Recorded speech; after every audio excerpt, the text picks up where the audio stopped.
Hello guys, welcome to another vlog. ಇವತ್ತಿನ vlog ಕಾಲೇಜಿನ start ಆಗ್ತಾ ಇದೆ. ಇವತ್ತಿಂದ ಒಂದು 15 ದಿನ ಹಿಂದೆ ನನ್ನ ಫ್ರೆಂಡ್ಗೆ ಒಂದು ಮೂವಿ ಸಜೆಸ್ಟ್ ಮಾಡಿದ್ದೆ.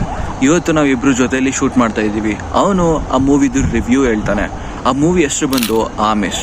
ನಾನು ಇವನ್ಗೆ 15 ಡೇಸ್ ಬ್ಯಾಕ್ ಒಂದು ಮೂವಿ ರೆಕಮೆಂಡ್ ಮಾಡಿದ್ದೆ, ಆಮಿಷ್ ಅಂತ. ಹೇಳು ಯಶವಂತ್, ಆ ಮೂವಿ ಹೆಂಗಿತ್ತು?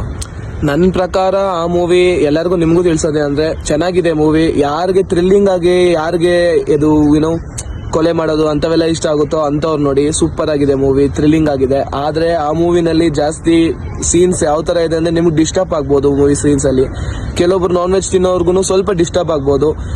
ನೀವು ಟ್ರೈ ಮಾಡಿ, ಸೂಪರ್ ಆಗಿದೆ. ನಾನಂತೂ ಸೂಪರ್ ರೇಟಿಂಗ್ ಕೊಡ್ತೀನಿ, 10ಗೆ 8.5 ಕೊಡ್ತೀನಿ. ಸೂಪರ್ ಆಗಿದೆ ಮೂವಿ. ಇನ್ನ ಹೇಳ್ಬೇಕಂದ್ರೆ ಆ ಮೂವಿನಲ್ಲಿ ಇಬ್ಬರೇ ಇರ್ತಾರೆ, ಒಂದು ಹುಡುಗ ಒಂದು ಹುಡುಗಿ. ಒಂದು ಹುಡುಗಿ ಅಂದ್ರೆ ಆ ಅಮ್ಮಗೆ ಮದುವೆ ಆಗಿ ಮಗುನು ಇರುತ್ತೆ. ಆದ್ರೆ ಆ ಹುಡುಗ ಇನ್ನು ಮದುವೆ ಆಗಿರಲ್ಲ. ಅವನು ಅವಳನ್ನ ಯಾವ ತರ ಪ್ರೀತಿ ಮಾಡ್ತಾನೆ, ಅವಳಿಗೆ ಯಾವ ತರ ಅವನು ಪ್ರೀತಿನ ತೋರ್ಸ್ಕೊಂತಾನೆ ಅನ್ನೋದೇ ಮೂವಿ ನಡೆಯೋದು. ಮೇನ್ ಏನು, ಅವ್ನು ಯಾವ ತರ ಪ್ರೀತಿ ತೋರ್ಸ್ಕೊಂತಾನೆ ಅಂದ್ರೆ ಈ ನಾನ್ ವೆಜ್ ಊಟ ಮತ್ತೆ ಹೋಟೆಲ್ ಕರ್ಕೊಂಡು ಹೋಗೋದು, ಅಲ್ಲಿ ಊಟ ಮಾಡ್ಸೋದು, ಆ ತರ ಮಾಡಿ ಕೆಲವೊಂದು ಸೀನ್ಸ್ ಡಿಸ್ಟರ್ಬಿಂಗ್ ಆಗಿದೆ. ನೀವು ಒಂದ್ಸತಿ ನೋಡಿ, ಸೂಪರ್ ಆಗಿದೆ ಮೂವಿ. ನಾನ್ ಸಜೆಸ್ಟ್ ಅಂತೂ ಮಾಡೇ ಮಾಡ್ತೀನಿ. 8.5 ರೇಟಿಂಗ್ ಅಂತೂ ಕೊಡ್ತೀನಿ ನಾನು.